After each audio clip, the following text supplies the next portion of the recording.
Good Things Jackson Show, man. I'm your host, Brad Franklin, better known as Kamikaze, man. I hope you guys are having a fantastic Sunday. If you were just tuning in, of course, you just missed 80s Baby Entertainment coming in here telling us about the Black Excellence event, February the 25th at the Jackson Convention Complex, man. That is definitely Good Things Jackson, highlighting and supporting the great black businesses that are here in the city of Jackson. This is the blackest city in America and the blackest state in America. We should be proud of that fact, all right? And we should be proud of our entrepreneurs and our businesses that are out here excelling in the world. So you need to be down at the convention complex, man, on February the 25th.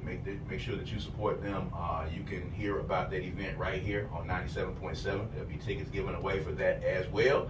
So make sure you continue to do that. But as promised at the top of the show, representing the city of Jackson here, man, the Economic Development Division, Department, this is the man right here, all right? So for all of you black businesses that are listening right now, you got any problems, this is the guy right here that can fix those problems for you. He can magically make those problems either disappear or put them to the side somewhere where you just can't really see them in the front of your face. They might not be gone, but he's gonna do his best to help you as much as possible, man, and to make your journey an easy one. So, Mike Davis, appreciate you.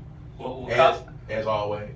Well, Kyle, man, I appreciate you just giving me the opportunity to magically fix stuff. I tell Yes, you, I really that's appreciate it. I done gave you superpowers, brother, because we got a lot of black businesses here in the city, man. A lot of business owners, man, that they bumping their head in a lot of those departments when it comes to permits, when it comes to codes. I hear it a lot that the city of Jackson is not quote unquote business friendly. That's what I hear it a lot. So I'm going to give you the opportunity to talk about that, and you have some great things that the department has going on. So we definitely got to talk about that, man. But real quick, just listening to those gentlemen that were in here earlier and listening to those guys who have businesses in the city of Jackson and have had them here for a long time, and we've got a lot younger people now that are starting businesses. We were just talking about our generation. You didn't have a lot of people that were aiming to be entrepreneurial, but the entrepreneurial spirit with a lot of young people right now is really big, and they want to start something in the city of Jackson. And a lot of people just open a building, get a building, open a building, don't have any idea what they're supposed to do, and then suddenly, a couple of months in, somebody knocks on their door and says, hey, you haven't done A, B, or C, and this is what you need to do. This is how much it's going to cost, and you're going to have to do this, to do this, to do that. So when you heard, some of the issues that they had, talk about that a little bit, man, and talk about some of those challenges that some of these business owners might run into. Right. So I've been with the city a little over 17 years. Mm-hmm. So I've seen things, from, way back when, how, it was, extremely difficult, to open up businesses, not only here in Jackson, but anywhere. But fast forward to right now. So we have new leadership. Our director of planning, Chloe Dotson, very, very, go get it, type of person. Mm-hmm. My immediate deputy director, Nika Hoover, you met her. Yes. I mean, just new blood. So with these people that are on the scene now, new systems are in place. Mm-hmm. And one new system that I'm extremely proud of is our OpenGov system, which push everything online. Okay. So back to the issue of opening up a business. Mm-hmm. Well, rather than having you to come downtown, wait in line, you can do all that online now. Okay, that's good. And that's been in place since when? Since last year. Okay. Since last year. So it's kind of new. Yeah. But it's now available where you don't even have to come in person at You all. don't have to come in Okay, that's to good. get your privilege license, to building permits, all those things Mm-hmm. online. And you get notification as it relates to where you are in the process. You can communicate internally via the system, or if you want to call, people still like calling, or even coming down. Mm-hmm. But still, for these new age business owners, time is money. So being able to access stuff online right now is a plus. And Yes. most definitely kudos to them for putting this program in place. Mm-hmm. But we're still here to help. Yeah. We understand that sometimes people just don't get that online stuff. Yeah. They want to touch somebody. They want to Yeah. talk to somebody. Yeah. We still open and available, for all of that. Yeah. But yeah, it is difficult because, like young man said, sometimes you have those bought experiences. Yeah. So we'll talk about, some of the trials, but we'll also talk about the steps that, a young entrepreneur or an old entrepreneur that wants to open up a building or open up a business, whether it be brick and mortar or otherwise here, the steps that you need to go to. But you got program coming up that you want businesses to know about, particularly that you want them to be involved about. So there's definitely good things, Jackson. So let's talk about that real quick. Right. And that's why we wanted to most definitely make sure that we are on your show. We wanted your listenership, to hear what we have to say as it relates to being able to understand what's coming down the pipeline, then know what I need to do to be able to be ready for when it opens up. So this grant is a small business relief grant. Money's provided by HUD, so there's dots and T's to cross, up to $15,000. So the first thing is making sure that your business is located in the city of Jackson. Okay. That's one checkbox. Yes. However, that's the most important checkbox. However, the entire city of Jackson is not eligible because being that these are HUD dollars, they focus their monies on qualified census tract, meaning that these areas have high poverty, okay? LMI, low to moderate income areas, which need help because we see a lot of disinvestment in those areas. Yes. So it makes sense for us to put monies into those areas, to help those businesses say, well, hey, I want to locate here because, people, they need those kinds of services, goods and services as well. So you have to be located in what's called a qualified census tract. And we have the website where you can go and put your address in to confirm that. The second piece is you have to have been in business since either on or before March 2019. Okay? A few years ago. Yeah. Before COVID. Right. So if you made it past that, then you're good. Well, right. Yeah. Another thing is to make sure that you have at least, you have fewer than 35 employees. Okay. And when I say employees, I mean W-2 employees, not 1099. Right. But you are issuing a W-2 to one or no more than 35 employees. Okay. All right. Okay. And now some of y'all might say, well, wait a minute now, you can't be holding me down to as it relates to revenue. You can't make more than $1 million. All right. I know many of you all are probably doing more than that. I'm happy for you, but this is for those that are $1 million or less, okay, in revenues. This grant goes live March the 1st at 8 a.m. You can go to our website, jacksonms.gov, okay, and just follow the prompts. It's going to be easy as it relates to you. Everything is online. Documents that you need, you can download them. Once you complete that, you can upload them back. You'll see where you are in the queue and all that great stuff. However, we want to focus primarily, I know we talked about being in business since March 2019, but the reimbursement piece is looking at January 2022 to December 31st, 2022. And we're looking at a 6-month consecutive period of either rent, utilities, employees that you've paid, all those, expenses that you've had. Right. Providing documentation. Right. Up to $15,000. Now, I want to hone in on that real quick because Okay. when you're talking about these grants and people say, well, they got grant money. It's the same thing that was happening during COVID. So there are a set of parameters. Okay, if they do fit the qualifications, they fill out the application, and they are given one of these grants, there are certain benchmarks that they have to take care of while this is happening. I think you just named a few of them, but these are things that need to be done consistently, or is it a one-time, we're going to give you a list of our employees, we're going to give you what the revenue has been, we're going to give you what these dollars were spent on, how does that work exactly? Well, so even in the application process, we speak to a number of things that we're going to need. Payroll information, tax return information, we're going to need that information. So once we gathered and you've uploaded all the information, then we're going to home in on that time period. Okay. Then we're going to make sure that within that time period that you're able to show expenditures of if you lease a building, monthly lease for 6 months, payroll, one employee, no more than 35 employees for 6 months. Right. Utilities, 6 months.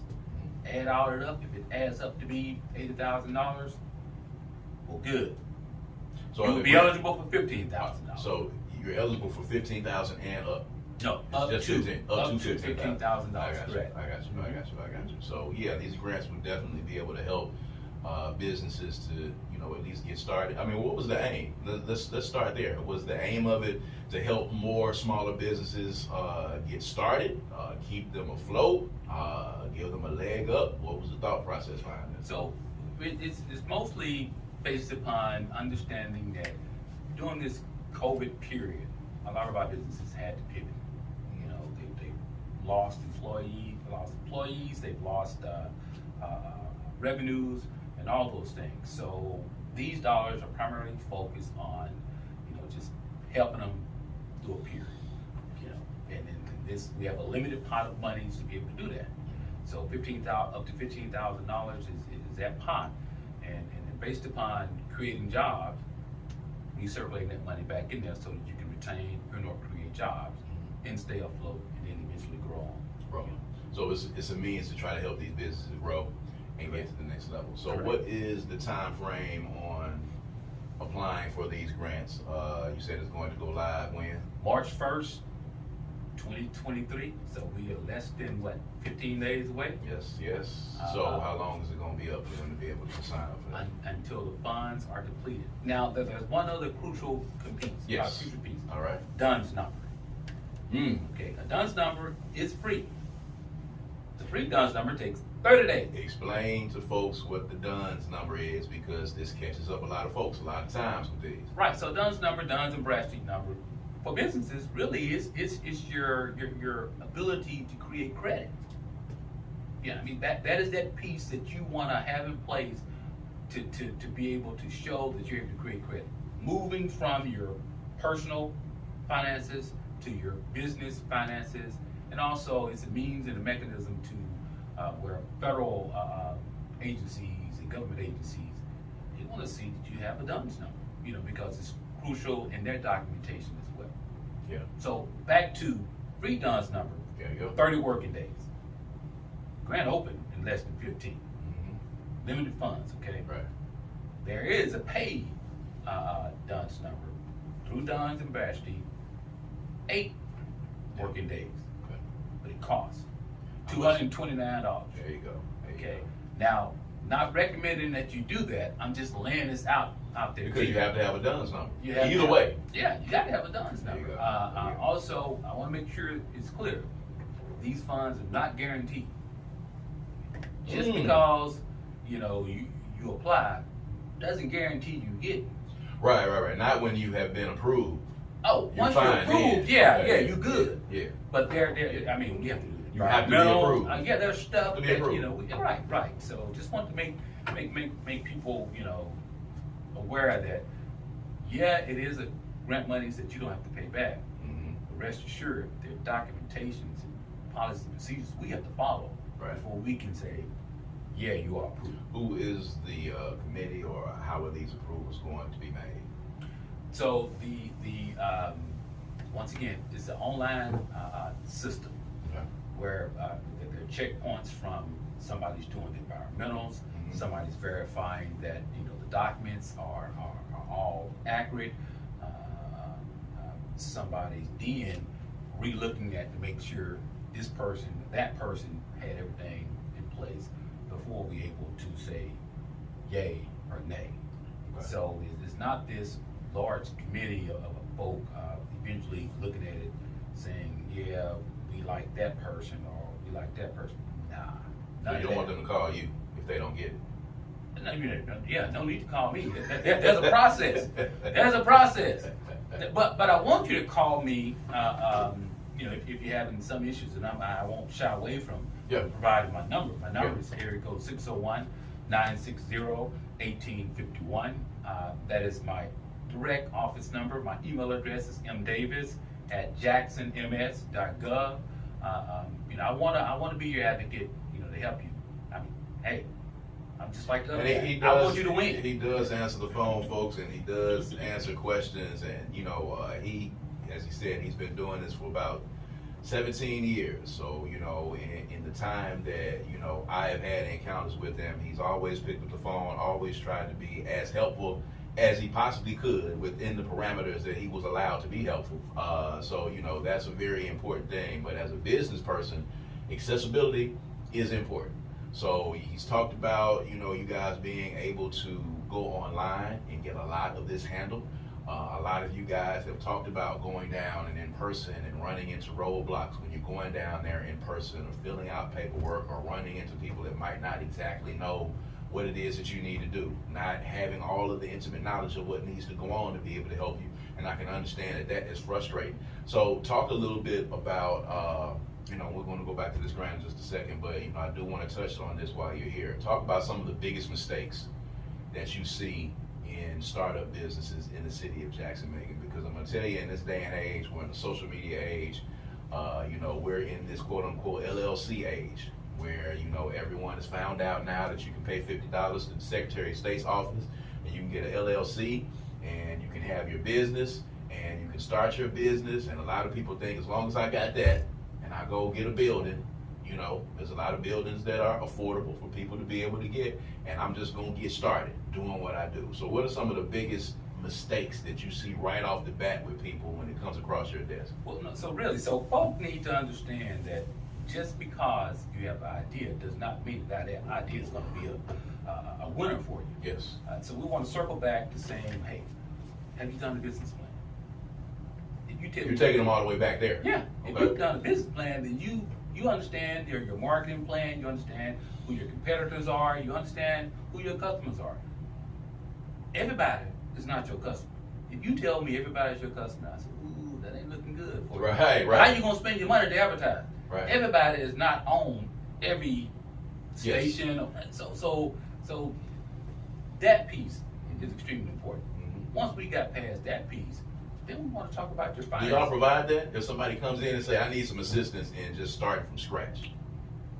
You must look at this Small Business Development Center Yeah. up there. So yeah, the City of Jackson has a Small Business Development Center that's part of the America's Small Business Development Center, which was partially funded by SBA.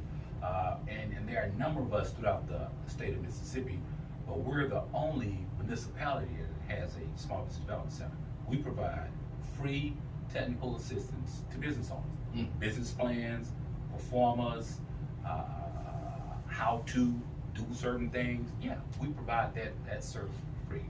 Myself and Vic Sexton in the Office of the Economic Development, we provide that. You know, we're here to be that guy. And that's another piece, you know, having a mentor or a guide. You know, don't try to do it on your own. Right. I right. mean, you have some people who just got it like that. Very few. But it's very few people. Very a lot of few. folks, a lot of folks need to go back to square one and get it done. So, you know, there's the business plan piece. So, you know, let's say for instance, some of the people that you have to encounter, that you have to have them to back up a little bit and let's go back and get you right because they skipped a bunch of steps and just open the doors and say, y'all come in and get this product that I have here in this building that I bought. In the case of Northside Lee, you know, I'm putting this mural on the side of my building. I own the property, I own the building, and then somebody shows up and tells them that you can't put that on the side of the building unless you pay for it. Like, what are some things that you've seen in that regard? Right. So also in the Office of Economic Development, we, if you will, triage, you know, those who have ideas and want to open up here and there. We ask folks to call us, you know, ask us questions about, is this building in a location where I can do what I want to do? Even if you just purchase that building and say, I'm going to do what I want to do in it, that does not give you the right to do what you want to do in it, even though you own it. You're in a municipality. That's very that important now, guys. I hope y'all heard that now. Just because you bought the building and you own the land that the building is on, it does not mean that you can open the doors and do what you want to do. Right. We have residential R1. We have zoning from 1, 2, 3. Okay. We have I1, I2. We have various zoning classification And within those classifications, you're allowed to do certain things. Now, you bought this building saying that you want to open up a liquor store. Right, right. And it's zoned C1. Mm-hmm. Well, you can't do that Right, outright right, in C1. right. And now you spend all this money, you Mhm. put all this product in there, and you're coming down to the city saying that you want a privilege license. That's terrible. Yeah, I mean, you've expended a lot of money. Yeah. So what? And at that point, you're going to have to go back because you can't open that business right there. No, you can't. However, you can ask for a rezoning. Mm. And the chance, You've been through some yeah. rezoning meetings, right? Yeah, I already know. And the chances of them rezoning and changing an entire zoning area for one particular business is slim and none. Well, I'm just, You have to ask. right. ahead of And time. we are here to help. Really, we are here to help. So Mhm. if you have an idea, if you're looking at a piece of property, come to us, ask us those questions. We work closely with zoning. Esther Ainsworth, she's the Mhm. zoning administrator. She's been there for many, many moons, and I hope she's not listening to this. But she can help you out greatly. Yeah. She knows zoning in and out. The front counter folks know zoning, in and out. And Esther will definitely help. I've had to work with Esther on, business and personal. Mhm. As a matter of fact, I had a pod in my backyard for a while. I was storing some stuff in, and Esther gave me a call and said, that pod's been back there longer than 30 days, brother. And well, actually, it had been back there for like 2 years, Okay. actually. And then We'll stay with 30 days. yeah, that was well over, well over the 30 days it was supposed to be in my backyard. And Esther sent that letter there, and I've known Esther for a while, especially my time working with the city, and I had a phone conversation with her. But she helped me to walk through. I had to go to court. I had to do all of that. I had to go to environmental court. Those are the things that you do because you're not thinking about that. If I ordered a pod and I've ordered it and it comes in and I'm able to back it into my backyard, it's mine. It's on my property. It's at my house. But no, there are rules and regulations that must be followed. So what Mike is saying, ladies and gentlemen, it is best at the end of the day that you just ask before you open any building in any area. When you're getting ready to start a business, at least know what it's zoned Yeah. for. Knowing what it's zoned Yeah. for, then you can get a copy of the zoning ordinance. I mean, Now, how can they get reading a copy? is fundamental. Yes. Yeah, How yeah, can yeah, they- we well, can do I that. mean, Okay, all right. Yeah, I mean, it's supposed to be, but it's a lot of people that are going to try to move forward without doing that. But where can they get a copy? They're listening right now and have been thinking about opening the business. Or if they're there at the business right now and they've gotten some letters, where can they see a copy of the zoning ordinance? Right, you can go once again to jacksonms.gov, go to zoning, and you'll be able to find the zoning ordinance. It's pretty thick now. But, once you scroll down, if you know that you're in C1, then you go all the way down to C1 and read what you can do outright Mhm. in that zoning. Mhm. And if what you want to do is not within C1, Mhm. but it's in C2, Mhm. then you as the property owner, you can ask for, a change of zoning. Once again, there's a process to it. Right. You Right. can ask, there's a process, Mhm. and there are folks that chime in and would say yay or nay. I mean, but Yeah. it is a process. So let me ask you this. There's a difference for folks. Let's say, for instance, I was at a ribbon cutting that Vic was at for a business that was opening in the Jackson Mall that Cindy Ayers Elliott was helping with. It's a place that I eat, even lunch from work sometimes. But there's leasing space in these buildings. Jackson Mall has leasing space. I go in, I've got the money to be able to lease this space. I go to Jackson Mall and they say, hey, this is your spot. I get my spot. I got the keys to it. And I go in and I put my sign up and I start selling paintings or I start selling clothes or whatever the case is. Then somebody comes and knocks on my door, knocks on my sliding door and says, hey, you haven't done X, Y, Z. So for people that are going into buildings that are owned by other people, what is the process there? Right, so if you're going into a strip mall or enclosed mall, generally we consider that retail. Mhm. I mean, you are You're in a strip mall. selling a product Mhm. to someone or a service, chiropractic service, or whatever. Right. So you are within, the zoning Right. on that piece. So you're good on that piece, right? However, not unless you're going to have to tear down some walls Gotcha. There you go. and do all these other electrical and plumbing. There you go. You just ran and did that. Mm-hmm. And then you want to come and get a privilege license. Now, if it's not, somebody say, hey, they doing some work over there. Knock on your door and give you a stop work order. Mm-hmm. You gotta circle back, create some paperwork, do this, do that, and then you'll be ready to get started again. There's a process to get you back on track Right. after you sprint it out Right. and doing what you did. Right. But the aim is to get you back on track. But it's a process. Right. So I think, ladies and gentlemen, at the end of the day, I think, the takeaway from this is that ask beforehand. Get your paperwork done beforehand. If you are an entrepreneur or a business listening to this show right now, the takeaway from this is take care of the necessary paperwork ahead of time. Exactly. Make sure that you have all your licenses. Make sure that you are zoned correctly. Make sure that you know all the ins and outs and the yay and nays before you get in and before you open up. Because if they come with that stop work order, you're going to have to go back and go through some steps again. That's going to probably impede your business. So just getting that LLC, just getting that building, just moving into that strip mall, that does not give you a business. It's not official until you have gone through those steps. And Mike Davis or someone at that office has stamped on it and said you're good to go. And then that way you'll be able to move forward without having any trouble again. So get it done on the front end. I think it's a takeaway. But real quick before we get out of here, one more time, give all the information about this grant, when it's starting, who's eligible, and let them know when everything's going to kick off. Right, so the grant goes live March 1 at 8 a.m. You apply for it at jacksonms.gov, right, www.jacksonms.gov. If you're in the city of Jackson, in an eligible census tract area, low to moderate income, you have 35 or less employees, W-2 that is, you make less than $1 million, less than $1 million a year. Yes. Yeah. Million below. Yeah, Up to million, $1 million. yeah, Okay. million and below. And you've been in business since March 2019. Mhm. You have a DUNS number. You're ready to get rolling with your application process. Okay? And it's not guaranteed.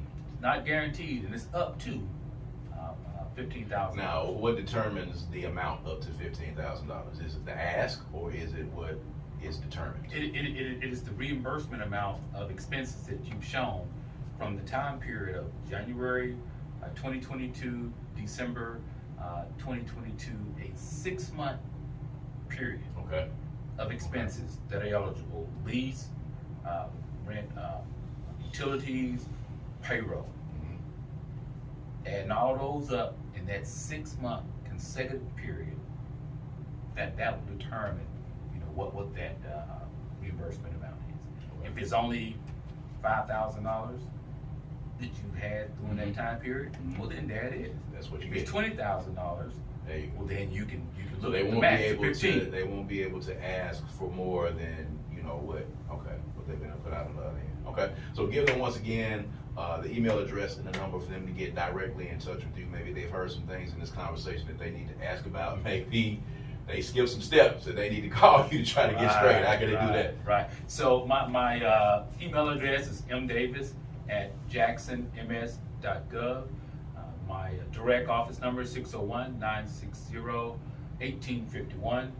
And most definitely, if I can't help you, I'll patch you into the person that can. There it is. There it is. Ladies and gentlemen, it's Mike Davis from the City of Jackson Economic Development Department, man, talking about a fantastic grant program that is eligible, that is about to kick off in March. And any business in the City of Jackson is eligible for it. Please make sure you go to the city's website and get hip to that, man. There's some monies out there that can help you to advance your business and to help your business to grow. I know it's been tough for everybody out there since we're in this post-COVID world. And he's also giving you the information for you to be able to get in contact with him directly to be able to do that. We're going to make this city more business friendly. And we do that by making sure that you have the information that is definitely Good Things Jackson. All right? We want you guys to enjoy the rest of your Sunday, man, and the rest of your weekend. This is Brad Franklin, better known as Kamikaze. This has been Good Things Jackson, man. Peace and power. Gotta love your job. Boy, I gotta